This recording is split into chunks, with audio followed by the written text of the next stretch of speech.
what is the deal with all of your stuff? So the many origins of your stuff seems easy enough, right? Shopping, paper, inherited items, and gifts. The number one instigator of clutter is your shopping habit. Why do we shop? Why are we shopping?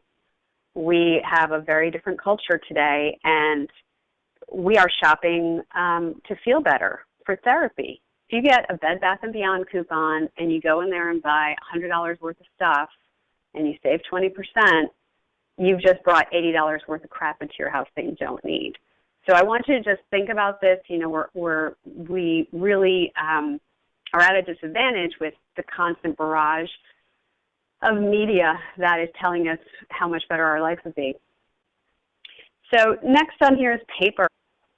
The paper is coming at us from so many different directions. You've got junk mail, right? The physical junk mail that comes in your mailbox every single day. It's like an extra job for all of us to shred and deal with. So that's something you have to invest a lot of time with or create a system to put that at bay. Receipts, product information, taxes, business records, it's all endless. It's kind of, if you do not have systems in place, you will be overwhelmed. It's something that has to be structured. If you can't create the structure, you should have someone create that structure for you. Paper is really a big monster to tackle. Inherited items. Maybe a loved one left you to make decisions about their stuff after they've passed away. There's a lot of emotional attachment to these things, and it's a very delicate area. Gifts are lovely and thoughtful, but how many things are you holding on to that really have no meaning to you other than they were given to you by a particular person? Consumerism. I'm going to go right into why we buy. So why we buy is this, idea of a want versus a need. And it's very easy for us to talk ourselves into a need when it's just simply a want. But we are buying because it's in front of our faces, and it doesn't stop. Past versus future. Now, and going to the future, I can have whatever I want right now. I'll go on Amazon and click a button, go on to iTunes, click a button. Everything is at our fingertips and on our credit cards. Now you're at the checkout online, and it's like, did you mean to add this? Did you mean to add that? So you have to sort of have your defenses up and ready when you're in the way we shop today. So brainwashing, it's on Facebook, it's on every website you go to, it's in every magazine you read. The media is constantly telling you what you need to be happier, what you need to be smarter, what you need to be better. Happiness is a crazy, vicious cycle when it comes to consumerism. There's this idea of I'll feel better in the having of it. If I have it, it will change everything. And that is such a fleeting moment of happiness that it generally can, by the next day's light, it might turn into buyer's remorse. Value, so emotional versus monetary value. So when we look at what we're holding on to in the emotional sense, does that emotion feel positive or negative? And if it feels negative, it shouldn't be in your house. Monetary value is really interesting. This all comes down to your perceived value versus the real market value.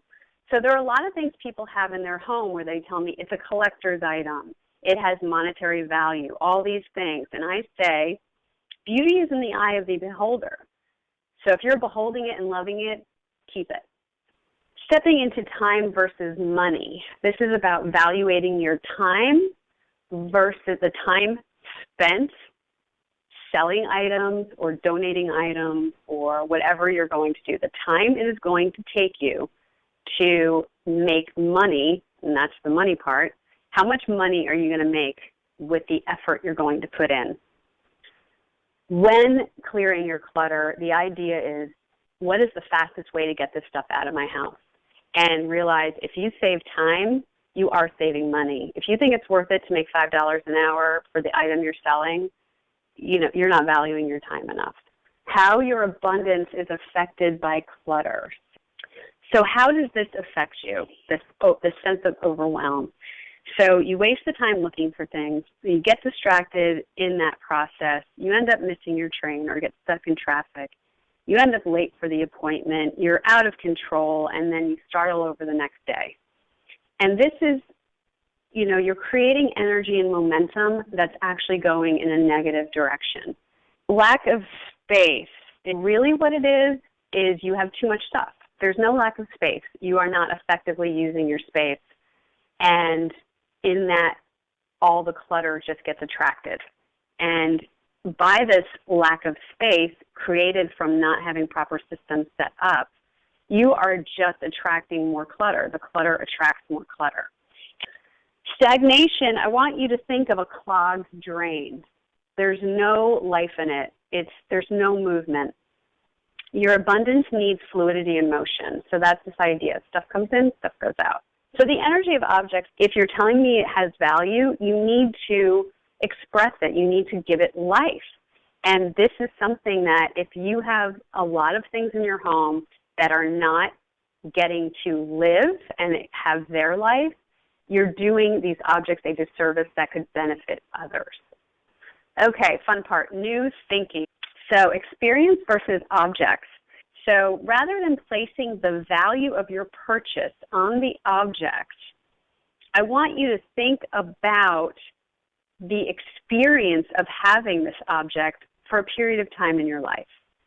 So rather than being like, I've spent $200 for this item, it's you paid for an experience rather than the physical item. Give to receive, whatever you give comes back to you tenfold. So look for ways to share what you have, and then you're going to, again, put yourself in this position of creating space for your abundance to come to you.